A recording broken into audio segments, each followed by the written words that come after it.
बेलन के फॉर्मूले लिखा चुका था मैं। अब इसी में हम पढ़ते हैं खोखला बेलन।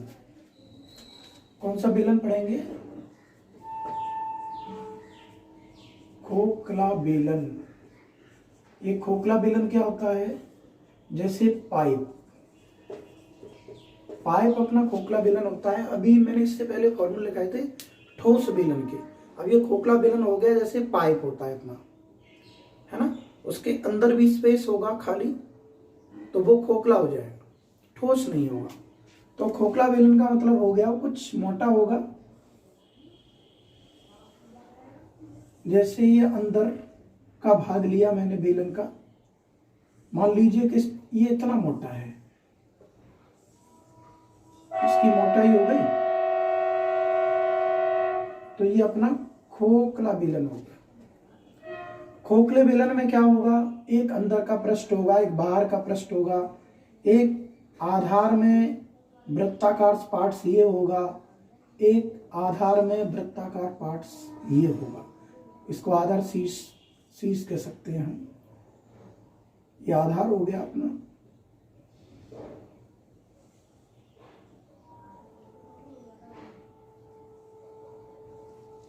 जैसे ये बेलन है, ये बेलन की हाइट हो गई h, ये इसकी बाह्य त्रिज्या होगी बाहर वाली कैपिटल R, ये इसके अंदर की त्रिज्या हो गई स्मॉल r।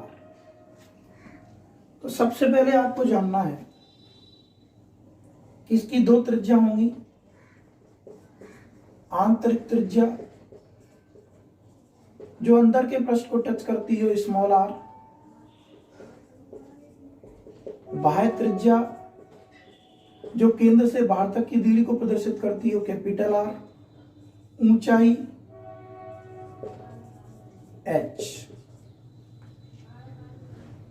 तब इसमें सबसे पहला काम आधार का क्षेत्रफल, आधार का क्षेत्रफल। देखिए आधार केवल यही होगा, बाकी तो सब खोखला है, ये आधार होगा।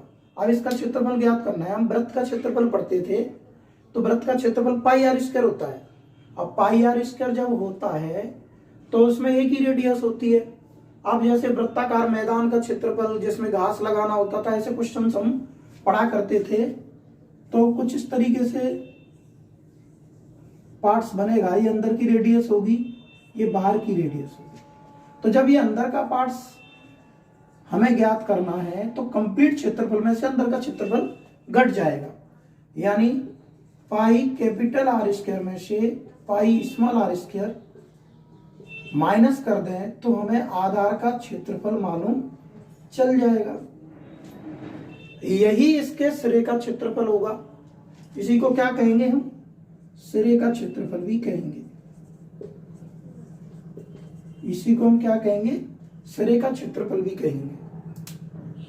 आधार और सिरे के क्षेत्रफल सेम होंगे क्योंकि एक ऐसा प्रिज्म है, प्रिज्म कहते हैं इसको, एक ऐसा प्रिज्म है जिसका आधार और शीर्ष दोनों ही सेम है।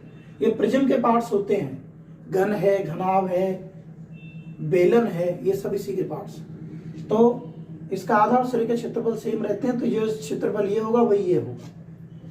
अब इसके बाद सेकंड नंबर पर बात करते हैं इसका वक्र पृष्ठीय क्षेत्रफल। वक्र पृष्ठीय क्षेत्रफल, वक्र पृष्ठीय क्षेत्रफल कब काम आता है? मान लीजिए ये वाला जो भाग होता है आधार और शीर्ष को छोड़ करके ये जो पार्ट्स होता है ये वक्र पृष्ठीय होता है ठोस में। इसमें दो पृष्ठ हो गए, एक बाहर का हो गया, एक अंदर का हो गया। तो हम क्या करेंगे? लिखेंगे बाहर प्लस अंदर दोनों पृष्ठों का क्षेत्रफल।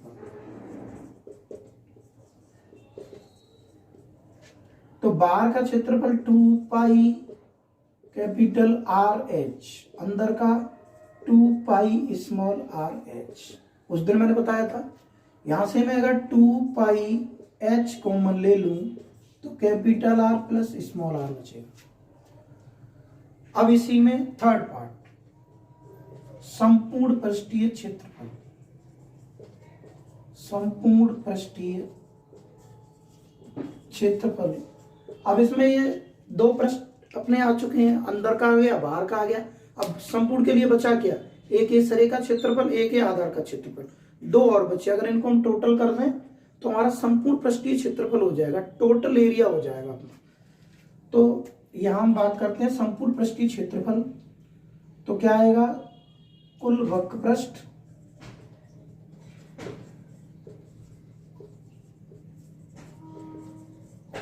प्लस 2 इंटू आधार का क्षेत्रफल, आधार का क्षेत्रफल। मैंने 2 क्यों लिया है कि जैसे ये आधार का है वही सिरे का है तो डबल कर दिया।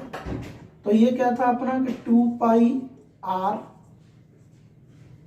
पाई capital R plus small R into H, ये अपना वक्र पृष्ठ हो गया। और 2 pi R square minus small R square, ये आधार और सरे का क्षेत्रफल हो गया। तो ये अपना क्या हो गया, संपूर्ण पृष्ठीय क्षेत्रफल हो गया। अब बचा इसका आयतन, क्या बचा इसका आयतन। आयतन का कैसे पहचानेंगे हम, पहचान भी बहुत जरूरी है क्वेश्चन में कि क्या ज्ञात करना है। अगर मान लीजिए इस पर पेंट करना है, कलर करना है, तो इसके पृष्ठ पर होगा, तो हमें क्या ज्ञात करना है, इसका वक्र पृष्ठीय क्षेत्रफल। अगर